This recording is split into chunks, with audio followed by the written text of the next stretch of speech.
Hello and a very good evening to all of you. Welcome to the next session of the Digital Economy Thought Leaders Forum of the Center for Digital Economy Policy Research. The Center for Digital Economy Policy Research is an independent think tank that formulates positions on policies for the digital economy. C-DEP focuses on promotion of the Indian digital economy and creation of a larger manufacturing and services digital ecosystem based on non-discriminatory policies. In today's discussions, we will be focusing on increasing investments into India's digital economy and establishing an Atmanirbhar Digital India. We have a very distinguished set of panelists with us. We have Sri Vineet Goenka, a very well-known digital activist and an author and a thought leader on digital policy issues. He has authored quite a few books. He's a former national co-convener of IT cell of BJP and member of Government Council of CRIS, Ministry of Indian Railways. Welcome, Sri Goenka. We also have Mr. Sanjay Srivastava for Make in India. Sanjay was earlier the CEO, board director, and business head of Mahindra World City, where he was instrumental in attracting investments from around the world. Welcome, Sanjay. Welcome to today's session. We have Mr. Amit Shukla, a pioneer of GovTech in India. Amit is the CEO of EasyGov, a geo-platform company. His startup is the biggest GovTech company in India. I will start the session with a question to Vineet. Vineet, how do you see Digital India unfolding in the country? Will it be an Atmanirbhar Digital India or a Nirbhar Digital India as we move forward? Very good question, and you have put me in a spot.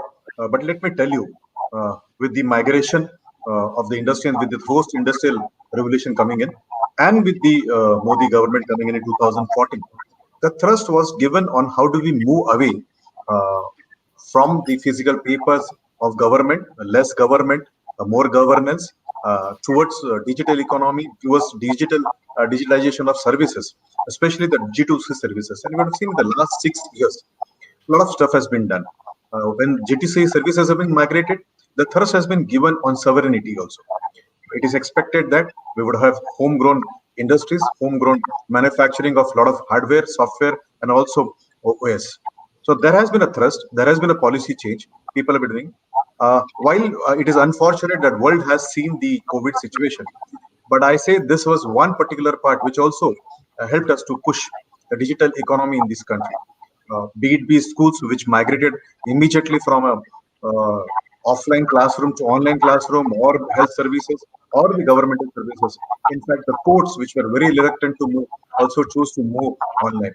Now, this would give certainly a boost to Indian digital economy on the entire 360 degree, be it be hardware manufacturing, be it be data centers, be it be software, other parts. So there has been a thrust. Yes, I would not like to shy out from admitting one thing: the pace which we are doing may be far better than the pace which the earlier governments were doing, but we are still far behind to catch up to the world. So maybe this interaction like today will help me out to go back, enlighten, and so that I can also share my experiences with my seniors in the government. Thank you, Vineetji. That's very, very interesting. And we do have high hopes from the current government. So that brings me to Sanjay. Sanjay, you have been in the forefront of trying to bring in investments into Make in India. What's the current status of Make in India, and what's the envisaged role of digital and Atmanirbhar Bharat in scaling up of the Make in India 2.0?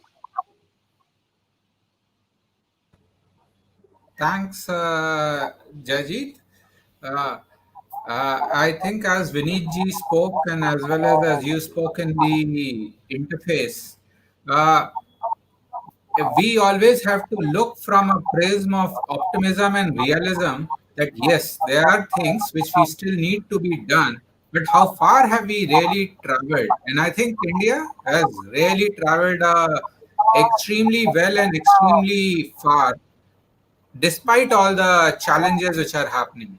So if you really look at it, how I see it is that Make in India is really a platform.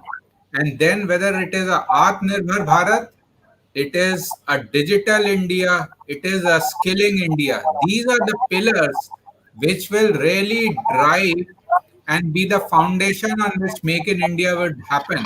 So if you see, we are at $2.7 trillion, and our ambition is to reach a $5 trillion. Irrespective whether we reach in 2024 or another year, the three big numbers which we really have to keep in mind is service will contribute 3 trillion, agriculture will contribute 1 trillion, and manufacturing is supposed to grow to almost 2.5 to 3x to $1 trillion. And that is the real game plan. So if you really see, India's moved significantly ahead. It's the fastest rank movement in the last 4 years in EoDB. It's put up a series of reforms, whether it is in terms of lowering the corporate tax rate, offering special incentives. So as a result, there is a lot of positive movement which is happening. If you look at some of the key industries which are ahead of the curve, whether it is auto and auto components, we have significant scale. We look at mobile, we are already now world's second largest manufacturer. Even if you look at COVID as one of the favorite things, I believe that every challenge is an opportunity. One of the opportunities was actually to look at PPE and relevant equipment. And India, from actually having virtually no industry, created a 10,000 crore industry in under 60 days. So if that is the kind of potential which can be applied by just sheer focus and dedication, then I think we are set on the right track. And all of the key supporting pillars of Atmanirbhar Bharat, Digital India, and Skill India together have to make things work. So that's how I see it. Very, very interesting points, Sanjay. I think that's very interesting that digital becomes a glue to actually link all of these pieces of the economy, be it agriculture, be it manufacturing, be it the primary industry or the tertiary industry. Which brings me to the point, Amit, that you are not just involved in Make in India, Amit, but in Make for India. Because some of the points that Sanjay mentioned about manufacturing, agriculture, there are unique problems that India faces, and we are also solving one such unique problem. So, one, I would like to ask you, what is it that EasyGov is really solving? But more importantly, what can the government do to support more such platforms like EasyGov that are actually designed to solve Indian problems? Sure. Thank you, Dr. Jajit. So, quickly in one line, EasyGov is trying to solve the problem of welfare delivery. And when we say the problem of welfare delivery, like any other problem, technology is an enabler to solve the welfare problem. What is the problem of welfare? Welfare is regressive, making people dependent on the welfare. That puts burden on the economy of any country. More importantly, our dream of to becoming Atmanirbhar Bharat, right? Sometime welfare is required because of political reasons and to really support people. But if welfare is creating more dependence than the progression in the economy, then it's a serious problem. The second one is that's favorite to me is basically welfare is more program centric than family centric. Obviously, because of the administrative reasons, the welfare was supposed to be program centric so that you can manage them better. But with the advent of technology, now welfare has to be family centric. So this is what EasyGov does in short. We try to make the welfare that is family centric and progressive, that helps people to come out of the welfare need. They progress in all four dimensions. Coming to the point that what government can do to support such platform like EasyGov. I will very frank and honest here that the investors morale for any startup that is working for government or primarily driving their revenue sources from the government, it's difficult to raise money, right? So because two reasons. One is procurement, and the second one is the low cost tender thing, where it is basically, and I'm not against this because government has to have that kind of a policy so that no one favors any firm. So but those policies are against the procurement of innovation. So for example, you have a 3 tender norm, but innovation has to be one. So if you are trying to say that 3 people are innovating, that's not a real innovation. The second is, and government did something, and in fact, I'm thankful to the current government. They tried to brought a change in the GFR to allow the Swiss challenge method, where the innovation can be procured by the government. But somehow, even after 3 to 4 years, that becoming a policy, we have not able to done a single procurement using that method of Swiss challenge. I have tried in few states, but that didn't happen. So I think my message to the government is 2 things: the procurement that invites and accept innovation, and the second one is allow startup to solve local problem. The money is not is something that a startup is looking for, but access to the market where they can prove their solution by inviting the local entrepreneurs. So I'm not saying that all the time you need to solve really big problem.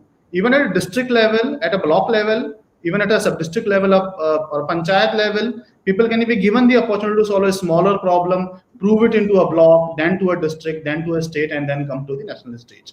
So if and then I know it's a difficult one to implement, because with the Startup India, we have been able to do a lot of things at the central government level, but taking that kind of a ecosystem, the environment to district level and below is really challenging. Very, very interesting, Amit. In fact, that's a very important point you mentioned, that it's not an issue of subsidies being given, but it's an issue of access to market that is important. And that brings me back to you, Vineet, that we are saying we will have Atmanirbhar Digital India. As we speak, who is heard and who is ignored, and what messages go out and to whom are pretty much controlled by foreign entities and foreign platforms. How does one come out of this? How do we provide market space, and not just marketplace, but a market space to Indian startups who almost never get a level playing field in their own country? You have asked a very touchy question, I would rather say, which is very close to my heart. You'll have to give me some additional time to speak. And before I speak about this, let me tell you, this particular entire mission or the activity which started from 1st July 2015 under the name of Digital India. We saw for the first time that larger population of this country, we are almost around 130 crore people, but then a chunk of people who were not there on digitally connected.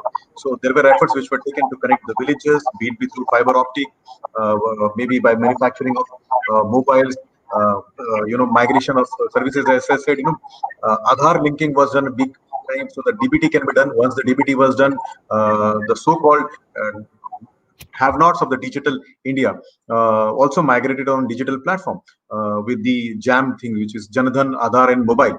And yes, I agree with you. When these kind of initiatives are taken, there is always a confusion. There is always a question whether we go for Atmanirbhar, that is completely sovereign indigenous production, or migrate to the services which is required right now, and then slowly catch up on the manufacturing, catch up on the indigenization of the services.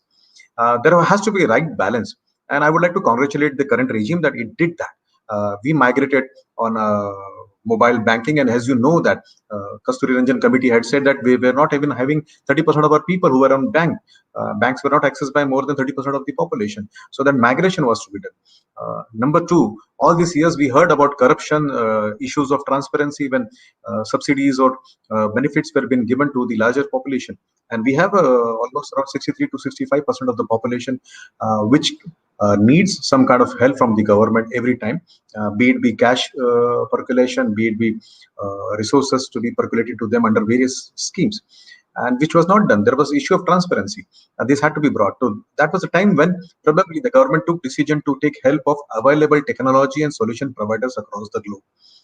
And the moment you do this, rightly said by my earlier co-panelist, once that comes in, they have a first mover advantage, and they also have an advantage of being L1, D1. That now we are an independent country, we are a sovereign nation, which is republic, and we have systems and procedures which have been laid over decades, and some systems and procedures are been here for century, even pre-independence era. Overnight, you can't change them, even if you want to do that.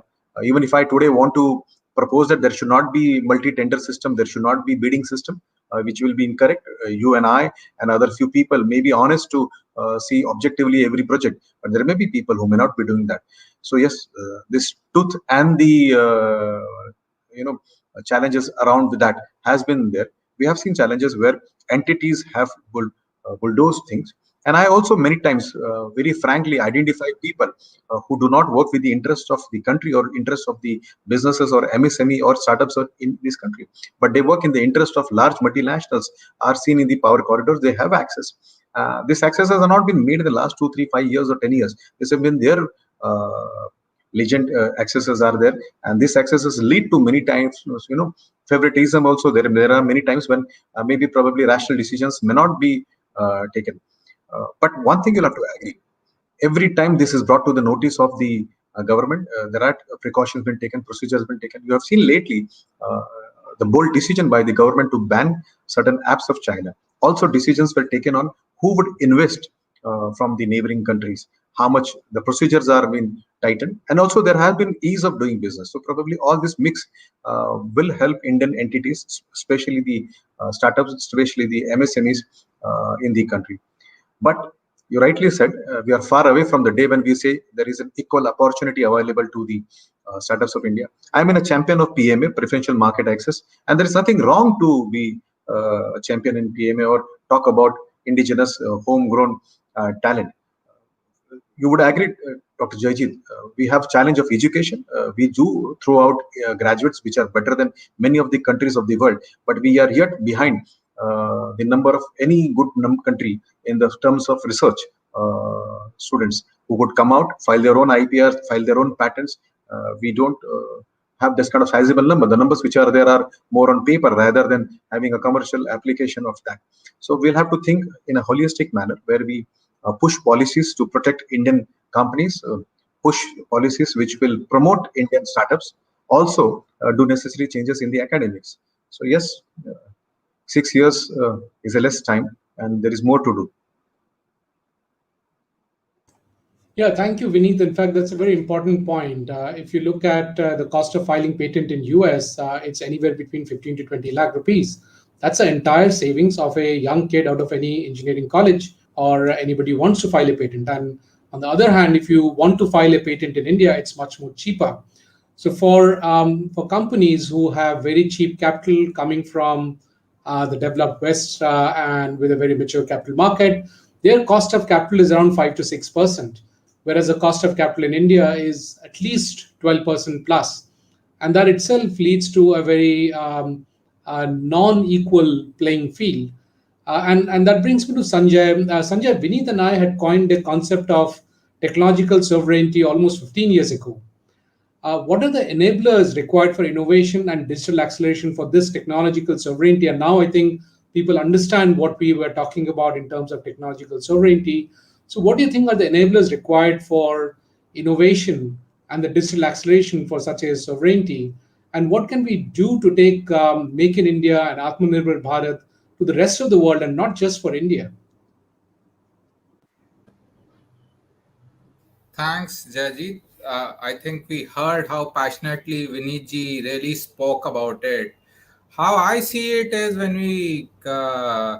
and you mentioned that you as well as Viniji has been coined this term almost 15 years back. So, in a way, the Indian concept of time is more like how there is a shank or a spiral, that when we come back to the same thing, but we come back at a higher level. So maybe some years back it was more about overall sovereignty and then economic sovereignty, and I think now at the next level we are ready to be have a digital or technology sovereignty.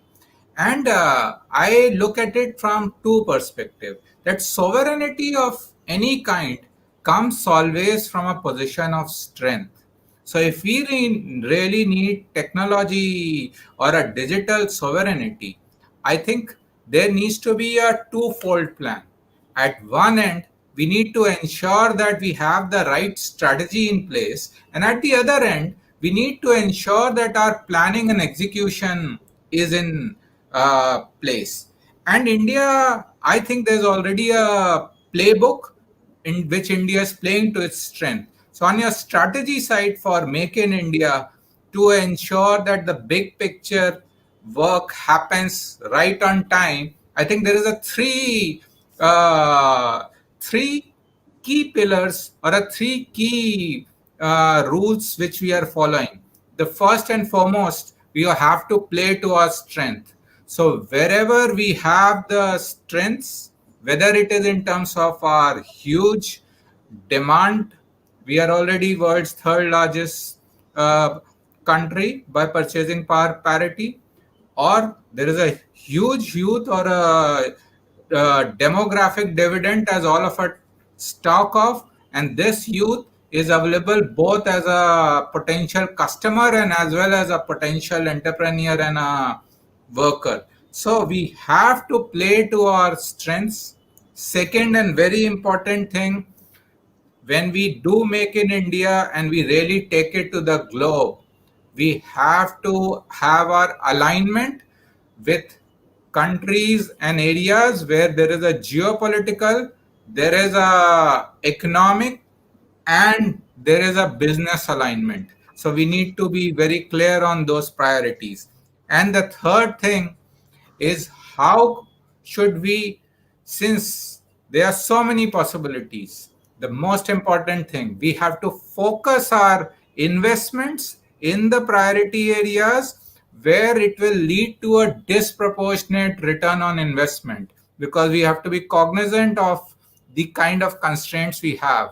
So with these three as the strategy, when we come to the play or the execution side, we have to ensure we leverage certain key strengths which are available and implement. I'll just give a one or two very quick examples. We know India is amongst the third largest generic manufacturer in pharma and world's number one manufacturer in vaccine. But at the same time, there are so many MNCs who are actually have their medical related R&D centers in India. Can we take that as a nucleus and move to the next stage by India becoming really the hub for, as you said, our ability to do research and file patents is as a fraction of the cost? Can we move up the value chain and really take this as a core pillar and move it to be that we are world's number one in higher end, the API driven pharmaceutical markets and the medical diagnostics? And that has come much put to the fore into the with the recent COVID pandemic. The second aspect of this strategy in execution is, there are a whole set of entrepreneurs. I think while a lot of good work is being done, whether it is Startup India, whether it is through the Atal Innovation Missions, we need to have a sustainable strategy. And by sustainable strategy, I mean it cannot be a one-time selection or a one-time incentive. You have to take it in the business terminology, as we say, that right from prospect to sign up and execution. You have to nurture the startups which have the right potential and are solving problems for India and the world, and really help them support. That's how some of the biggest countries have survived, whether it's a US or a Korea or a Japan. So why should we be any different? We should actually be supporting all of these startups through the life cycle.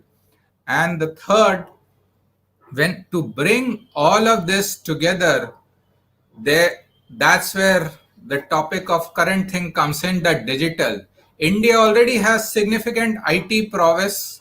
Can we combine all of this and really use IT as a business enabler to ensure, if we do digital India in the right manner, all of this accelerate? So that's how I see the three strategy and the three execution plan come together. Thanks. Thanks, Sanjay. I think that's a very interesting roadmap towards actually having leaders in the digital ecosystem emanating from India. And I think that's what the whole advantage of having a large market is, that it's a cauldron from where digital leaders for the global market can come out from. And that brings me to Amit. In that sense, Amit, startups continue to face hurdles in India while we talk about them conquering the world. In view of the recent push by Google to charge 30% of all transactions, how can we control digital monopolies from giving a death blow to Indian startups? Because taking away 30% from the revenues of small little startups is almost like snatching the lollipop from a child. So, Amit, how do we really contest that, and how do we really bring the monopolies to a level playing field so that we have startups coming from India which are then allowed to grow and become digital leaders?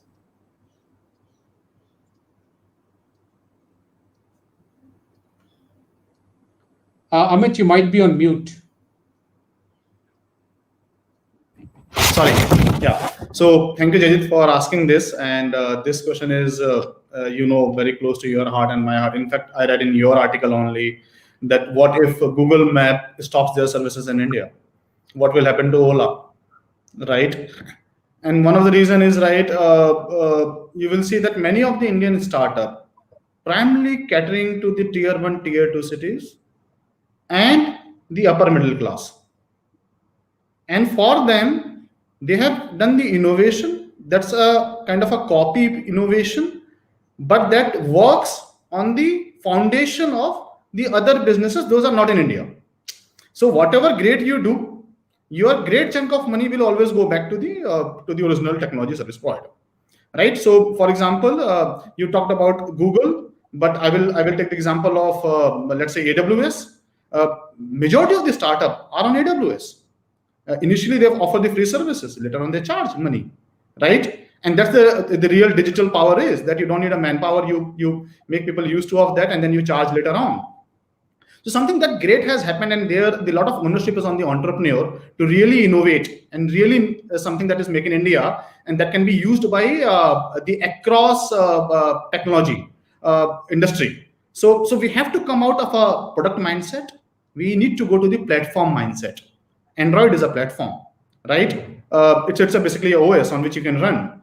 Some progress has already started being done in this side, where kind of a Geo started doing taking the platform approach, right? They understand the power of a platform.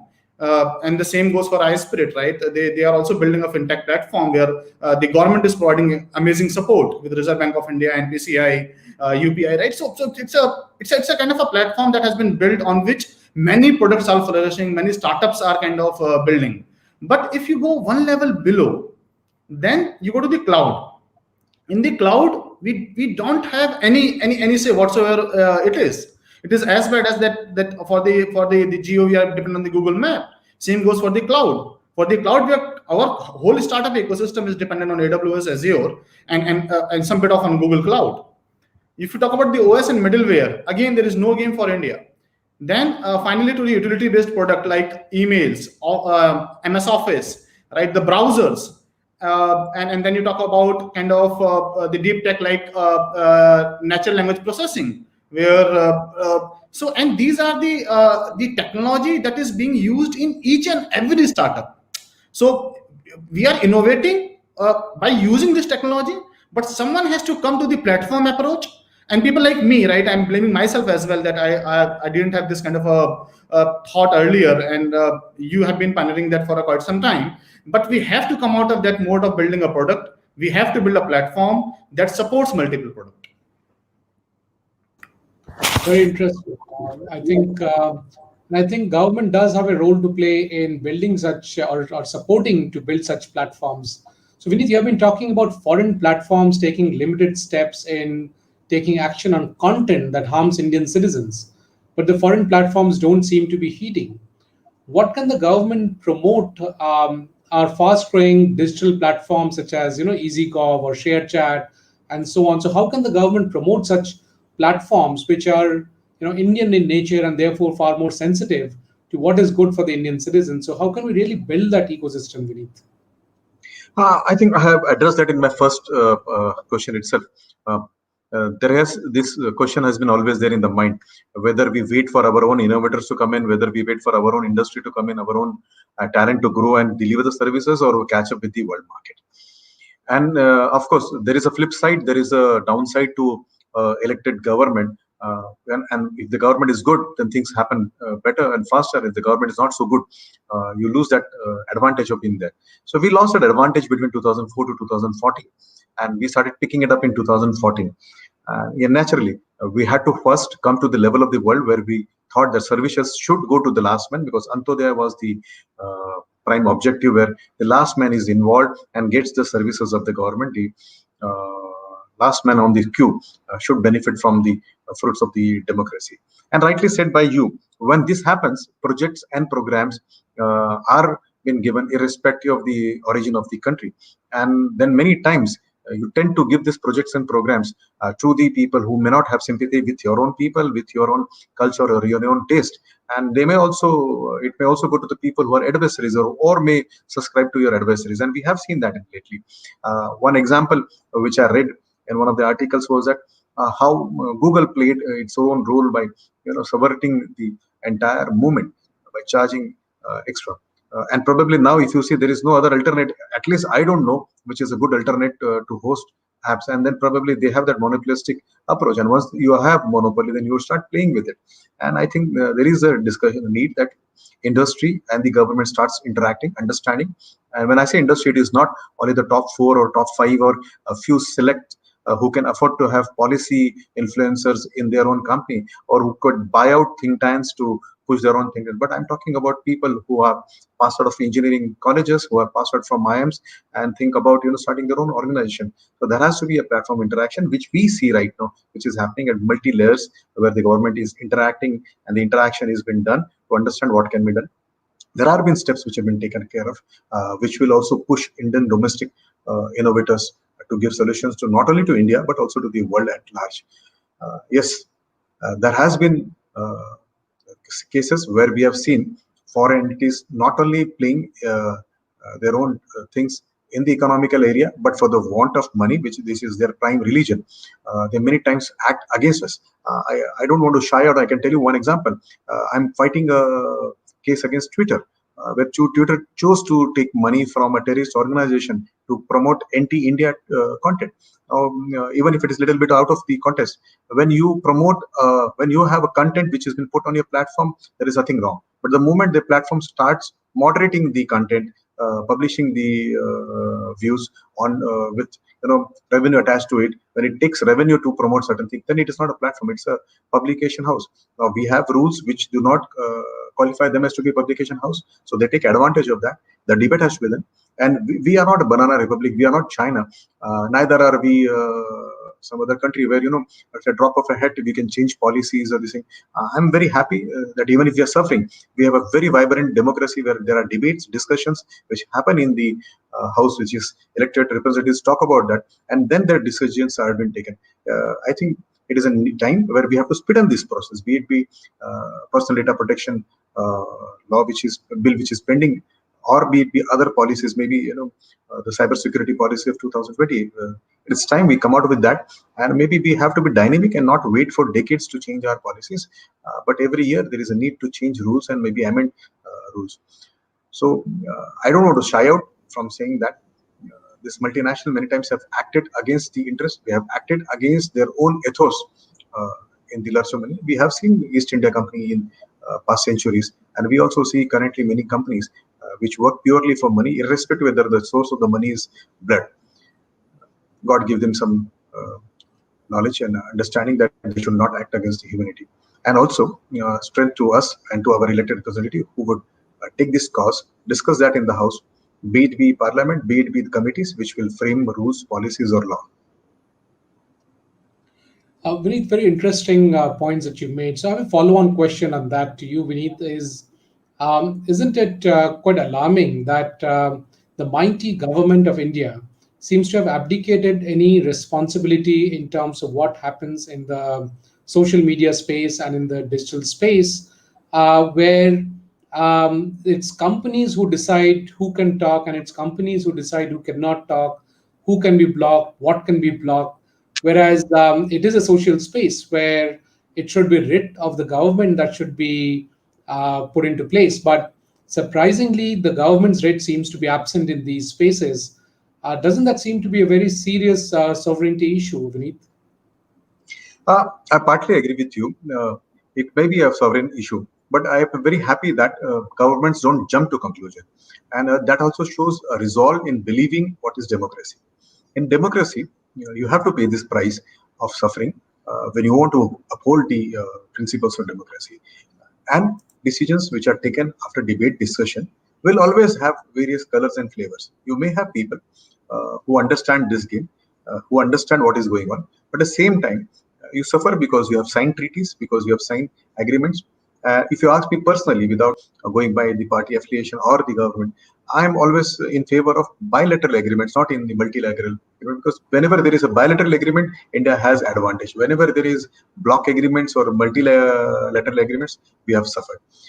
Now, this mistakes done by our earlier governments or in the years, we may have to rectify them, and this cannot be done with a drop of a hat. This can only be done when debates happen, and I would like to thank C-DEP for doing that. This entire exercise which you're doing right now is to make me wiser. When I go back, I may learn from the co-panelist. I may go back, start thinking what has to be done, and also if I get a chance, will pass on this knowledge to the minister and the bureaucrats who are there, and then I hope that is implemented in the larger DC. So yes, while we suffer, I'm happy that we stand to the values which the founder fathers thought of making this country a republic, democratic country.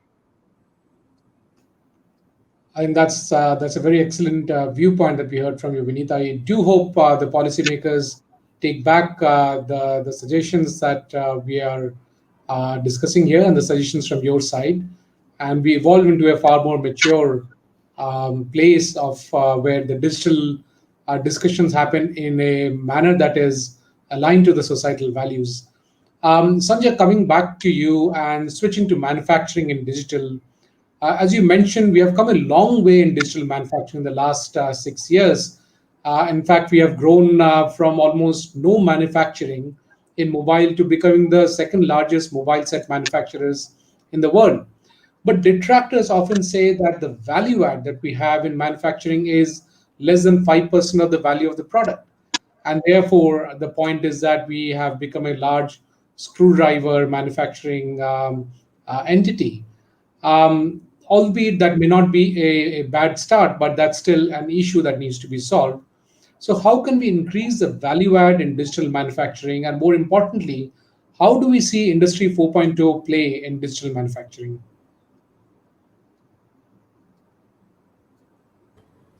Sure, Jajit. I think those are some very valid points. Uh, so, first and foremost, I think what you mentioned, and as one of the famous quote goes, the journey of 1,000 miles starts with a single step. So, I think there have been many steps which have been taken, but we need to move forward. And the good thing, or the positive thing, I would say, is actually the COVID-19 has really brought some of these points right in the heart of the business and possibilities. And the reason why I say this is that in during the COVID-19, the gravity of business disruption went well beyond a classic supply chain disruption. It was a disruption of production, of markets, of even consumer access. And finally, even if you had everything, your people may not be able to reach. So, when a disruption of this scale has happened, hence the business thinking now will change. Earlier, everyone used to say in a good way, we know digital is business, but now I would go back to say the digital, it's the business which is digital. Each and every of the business, irrespective of how traditional they were, will now have to work in a digital format. And I'll just pick up two or three very quick examples on industry 4.0. Earlier, the classic manufacturing and why it was concentrated in some of the other geographies was everyone was interested in having huge economies of scale and the lowest cost of production. But the pandemic has really shown that it's good to have that, but it is more important for you to at least reach out to your clients. So, two key things will happen as a result of this. One, diversification is the new differentiator. Earlier, it was good to be big and at one place. Now, diversification will happen because the cost of the distributed supply chain is a cost of insurance to ensure uninterrupted uh, supply and uninterrupted production. The second place where digital is now going to play a very critical role is now with the industry 4.0 coming in. It is ensuring that even if you have distributed setups, whether it is from as simple a thing like warehousing to as high end as a high tech production, when industry 4.0 is applied to manufacturing, you can actually do the customization to the power of one. And if that can be done, then you combine industry 4.0 with distributed setup, you don't actually lose economies of scale, you actually become more efficient and faster. So when you'll combine these two enablers of industry 4.0 with the overlay of the business situation which emerged, I would again go back, and I'm an optimist, but a pragmatic optimist. Is if we combine these things which are emerging and we ensure that they are combined with three key interplays. The first is there's going need to be have a very flexible business model and manufacturing. The second is people are countries, organizations, customers are realizing they need choice, and therefore there will be a diversification. And third, you combine all of that, you take IT much beyond the classic IT outsourcing or product development, but you really bundle all of the industry 4.0, AI, robotics, come what may.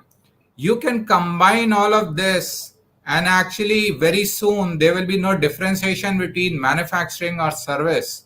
If that happens, then India can really jump much ahead and can start offering what I call, as Amit also talked of, a platform which is digital as a service. So it is a total mind shift change, but that is what really can be done. And if we really go digital as a service, we actually are standing at the same time where at the same point in the starting line where others are. We are nimble, we have youth, and we have the IT prowess. We can actually change this trajectory. Hope That's that very answers. interesting, Sanjay. I think that's very heartwarming. We do have all the advantages that you mentioned, Sanjay. But I think the one thing that we don't have is control over the standards, which seems to be used consistently as a non tariff trade barrier to keep pulling us back. So, having said that, I come to Amit. Amit, you have been a thought leader in using technologies for benefiting society. And much of what Sanjay just mentioned rests on the shoulders of young people like you and startups like you. How can existing Indian platforms like EasyGov contribute to this Industry 4.0 and digital as a service, as Sanjay mentioned? How can governments adopt Industry 4.0 for that matter? And how can common people get the benefit of Industry 4.0? Over to you, Amit. Thank you, Jajit. So, yeah, again, it's a great question and close to my heart. And I will start with a very old saying when people used to say that there is a remote village, they are underdeveloped, and people say that what do they need? So the villagers used to say that give us the road, rest we will take care of everything, right? Once we have a road, then the business will start, economic activity will start, and will flourish. So in the age of digital, that road is bandwidth, right?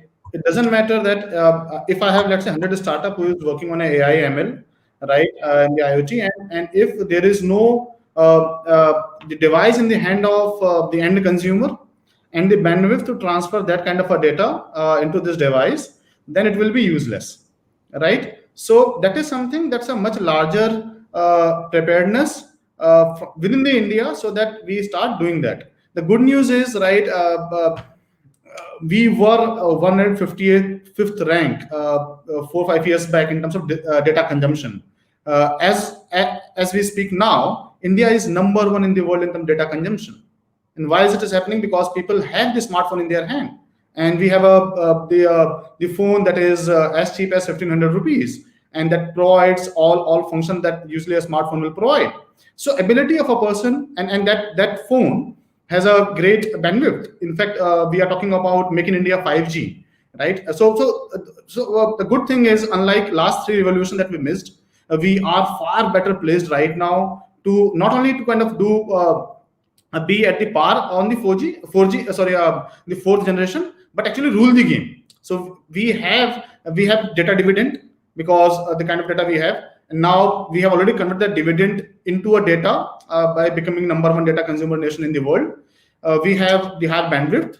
We have a talent that can do wonders with the AI, ML, IoT, all Industry 4.0, cloud technologies, and everything. So I think we are at a right mix. Obviously, right, you say that from a government point of view, some support is required. And if you talk about my domain, EasyGov, so government policies are strictly rule-based. They don't work on a probabilistic model, whereas AI is probabilistic, right? So if I have to say that this benefit will be delivered to this person, that is rule-based. But what if government has a limited fund and they want to find more needy people out of the eligible people? They need to use AI. But will government policy allow to take that kind of a discrimination? Because that is not rule, that's a probability, and it may happen wrong. So probably if government has to adopt the AI, the larger mindset changes from a rule-based to a kind of a probabilistic-based system where there are chances of error, but in the larger context where you have a limited resources and the budget, you will be able to find more needy beneficiaries, and then you will be able to do better thing. Other thing is to solve this other challenge, right, that is there to adopt Industry 4.0 is having the privacy law into the act as soon as possible.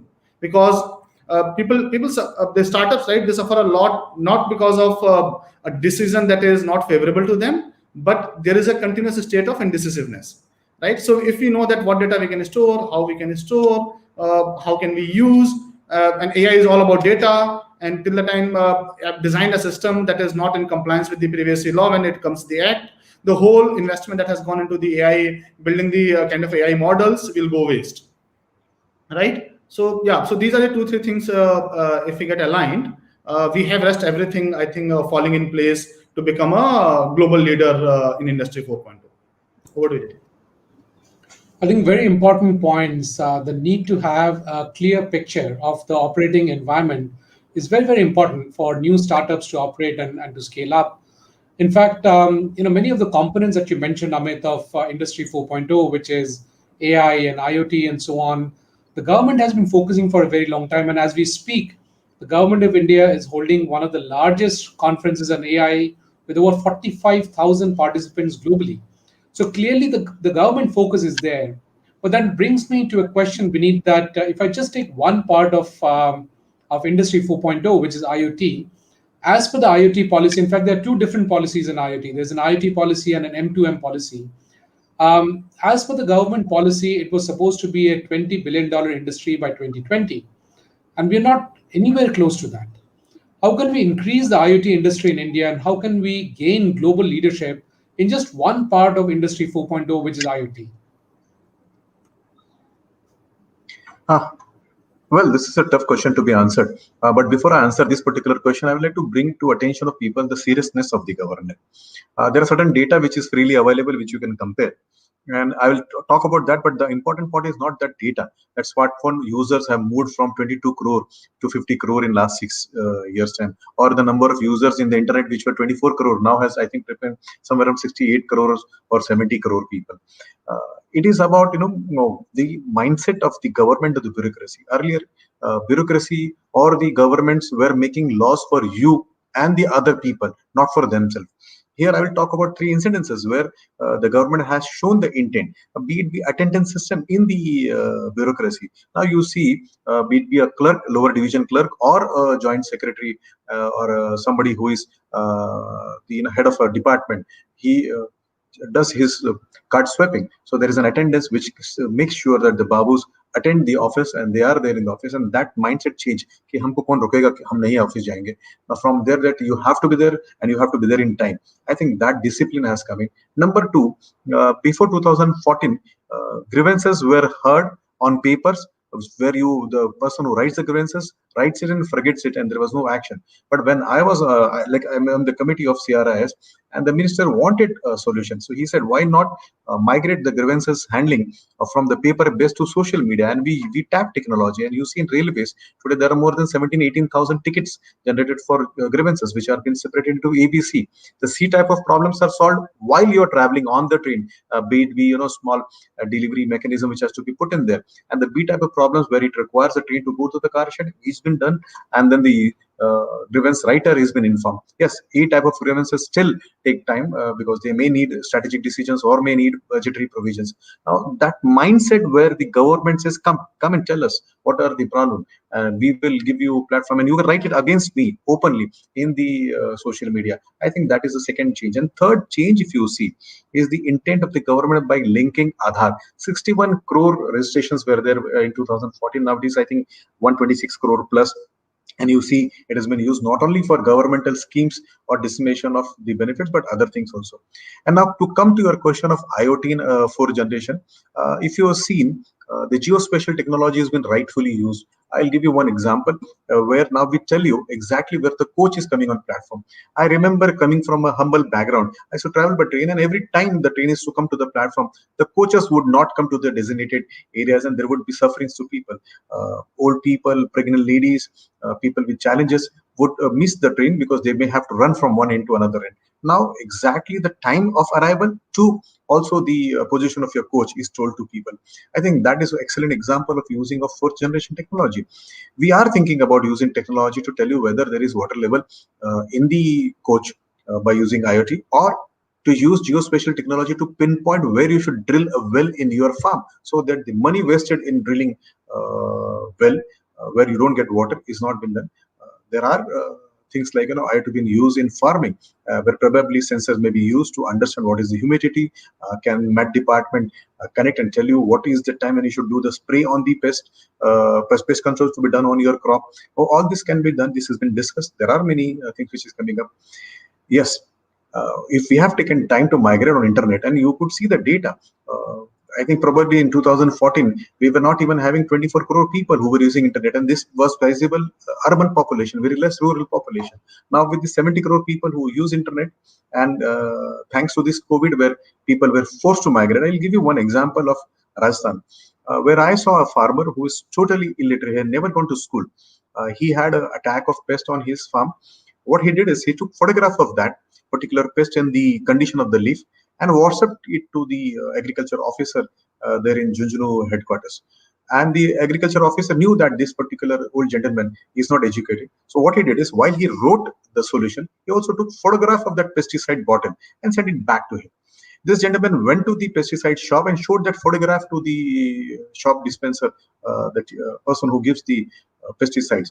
And he could reduce the cycle time of taking the leaves to go to the district headquarters, come back, and then buy, and lose that crucial 40-45 hours of pesticide spraying. I think that determined policy, delivery by the government, and also the will of this common man who wants to migrate on platforms and use these platforms for betterment of their life, all combined will be a good day to come.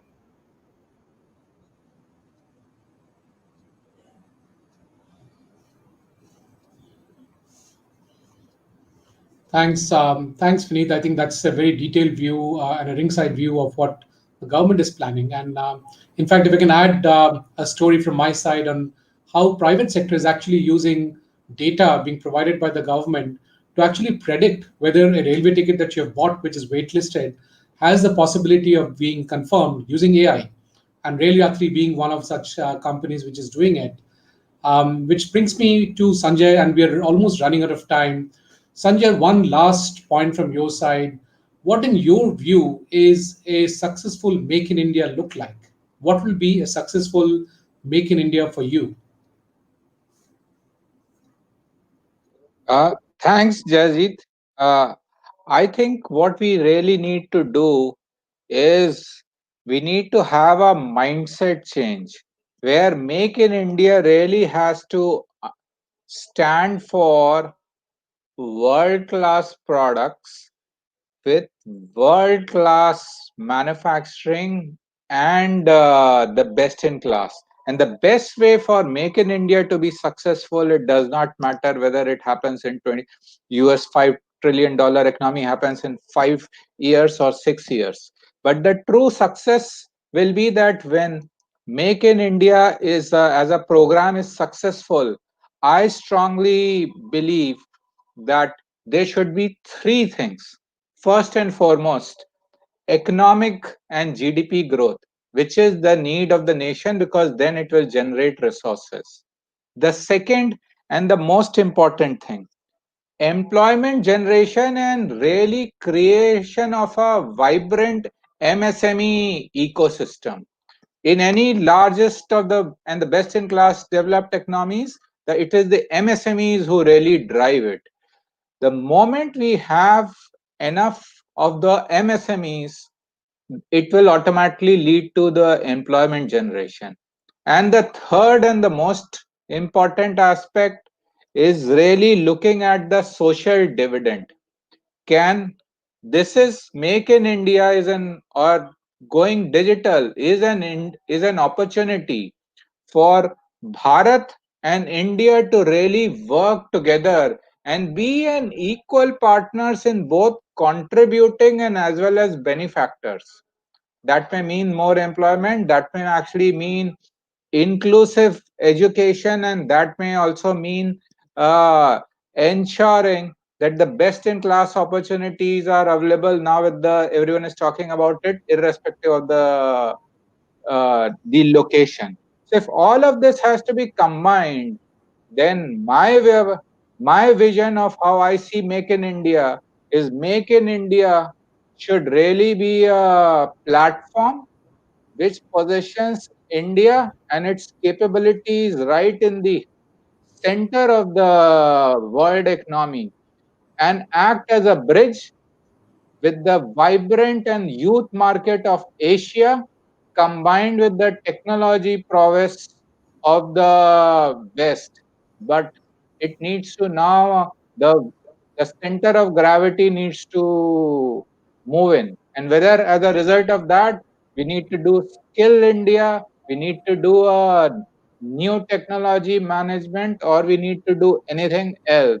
I think these are all the enablers, but our eyes must be set on that strategic goal, and this is how success should look like. Thanks. I think that's a grand vision that you have laid out, Sanjay. I think we hope we are able to achieve that vision. It's a very refreshing vision. Moving to Amit again, your last view on what is your vision of a government startup collaboratively providing solutions to society that leverage the strength of each of the entities, be it the government, be it the startups, in a brave new world of digital technologies. How can governments and startups work collaboratively? Uh, Again, a great question. So, if you look at the Civic Tech as a market globally, it's a USD 800 billion market, and it is growing with 20% CAGR. Indian share in this market is near zero, right? So, if you are looking to convert our digital economy to 1 trillion by 2022, the golf tech is one thing. The civic tech has been one thing where there is no focus. But I believe India, because of the population dividend, because of the complexity of the government, if any solution is proven in the at the scale of India, that solution can take into the globe, and we can get a significant pie of this market, and that will really contribute to the digital economy. Uh, I will keep it really short. What all we need is basically what we have done in the space of fintech. We need to replicate the same story in the Civic Tech. But as you know that it's a gov tech, then you need a lot of support from the government.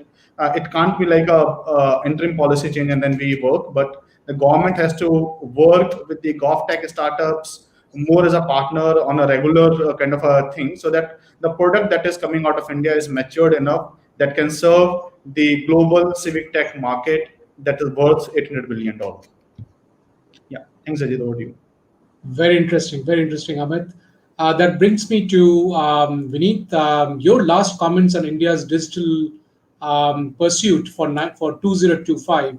What will Digital India look like for 2025? And given your proximity to the government, being that you're from the same ruling party, what is it that the government wants to achieve by 2025?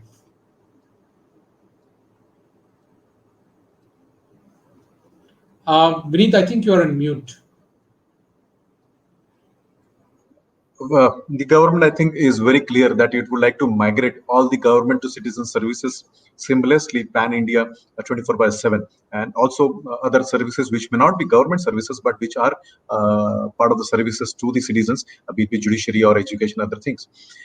I think it is the duty of every Indian citizen, because government may be of that 543 people elected, another 270 in the upper house, not that 800 people who are called as member of parliament, or not those 25,000 odd bureaucrats who are sitting there as an administration. But it's I think the country is made up of all of people, you and me, who may not be in these two categories, who can push digitization.